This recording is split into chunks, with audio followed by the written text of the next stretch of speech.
Hi, எல்லோருக்கும் வணக்கம். இன்னைக்கு எங்கள் வீட்டு சமையல் என்னன்னு பார்க்கலாமா? நான் ரைஸ் எப்போவுமே இப்படி தான் வடிப்பேன். எனக்கு ப்ராப்பராக வடிக்க தெரியாது. அதனால நான் என்ன பண்ணியிருக்கேன்னா, நீங்கள் நார்மலாக வடிக்கிற மாதிரியே எல்லாமே பண்ணதுக்கப்புறம் நம்ம இந்த கடைகளில் கிளிப்பு கிடைக்கும். நல்ல பெரிய சைஸ் கிளிப்பாக வாங்கி ரெண்டு பக்கமும் போட்டு நம்ம பேலன்ஸ் பண்ணி நம்ம நிப்பாட்டிட்டோம் அப்படின்னா சாதம் கீழே விழுகாது. அதே நேரத்தில் கஞ்சி தண்ணி கையிலையும் படாது. இந்த மெத்தடை தான் நான் ரொம்ப வருஷமா நான் பண்ணிட்டு இருக்கேன். இது எல்லாமே யூடியூப்ல சின்ன சின்ன டிப்பா பார்த்து நான் தெரிஞ்சுக்கிட்ட விஷயத்த தான் நான் இதுல இப்ப நான் அப்லோட் பண்ணிட்டு இருக்கேன்.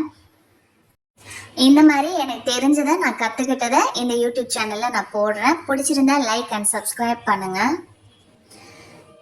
இந்த மெத்தட் யூஸ் பண்ணிங்கன்னா சாதம் வடிக்க தெரியாதவங்க கூட ரொம்ப ஈஸியாக சாதம் வடிக்கலாம். இந்த மாதிரி நம்ம நிமித்தி ஒரு 5 நிமிஷத்துக்கு வச்சுட்டோன்னா கஞ்சி தண்ணி ஃபுல்லாக வடிஞ்சிரும். சாதத்தில் ரொம்ப பளபளன்னு உதிரியாக இருக்கும். தண்ணி தேங்கி இருக்காது. நம்ம கை வச்சிட்டு இருக்கணும், கீழே கொட்டிருமோங்கிற பயம்லாம் இல்லை. இது எனக்கு ரொம்ப ஹெல்ப்பாக இருக்குது.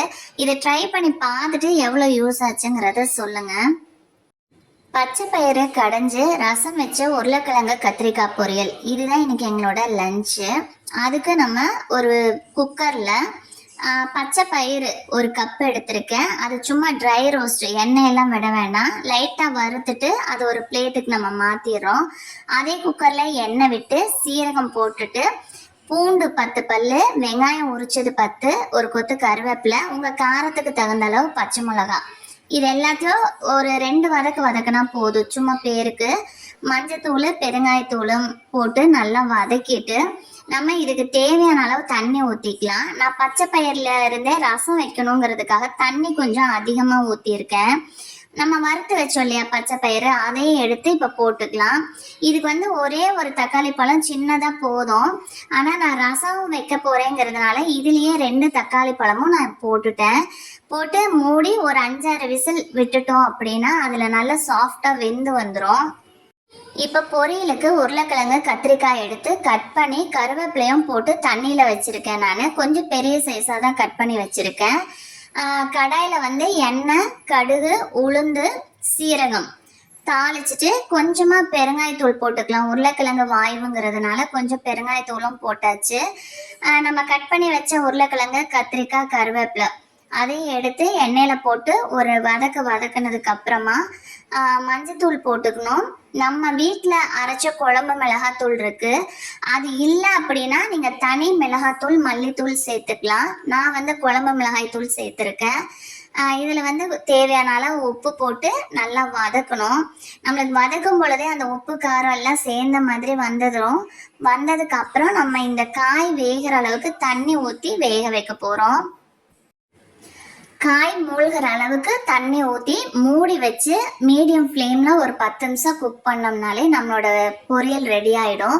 இது உருளைக்கிழங்கு கத்திரிக்காய் சேர்ந்த மாதிரி இருக்கும். ஒயிட் ரைஸோட போட்டும் பிசைஞ்சு சாப்பிட்லாம்.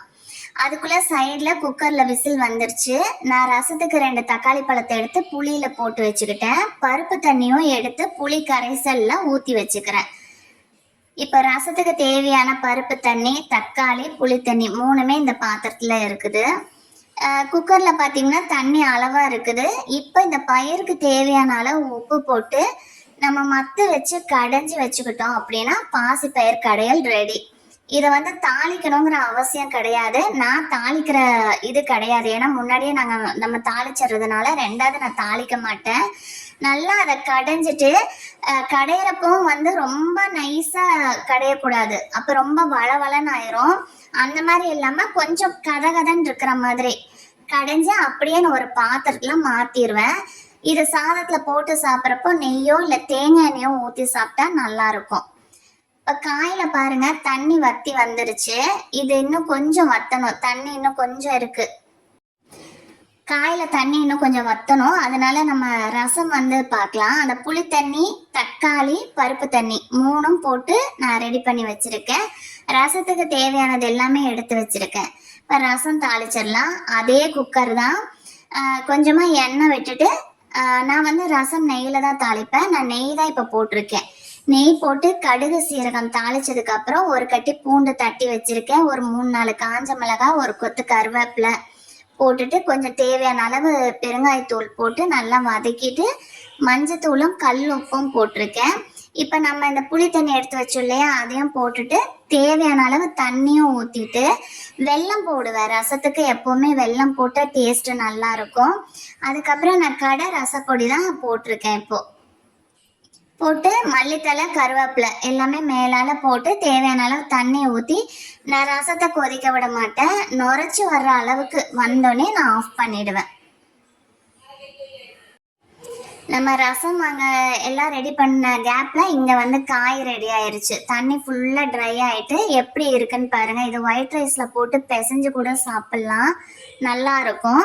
இப்போ நம்மளோட காயும் ரெடி, ரசமும் இந்த கொதிக்கிற ஸ்டேஜ் வந்தோடனே ஆஃப் பண்ணிடுவேன். ரசமும் ரெடி. இப்போ நம்மளோட லஞ்சு நல்லா வடித்த சாதம், பாசி பயிறு கடையல், அந்த தண்ணி எடுத்து வச்ச ரசம் நல்லா இருக்கும். ரசம் வந்து ரொம்ப நல்லா இருக்கும். எங்கள் வீட்டில் தோசைக்கெலாம் பசங்க ஊற்றி சாப்பிடுவாங்க, ரொம்ப நல்லா இருக்கும். அதுக்கப்புறம் உருளைக்கிழங்கு கத்திரிக்காய் பொரியல். இதுதான் இன்னைக்கு எங்களோட மெனு. பிடிச்சிருந்தா சப்ஸ்கிரைப், லைக் பண்ணுங்கள்.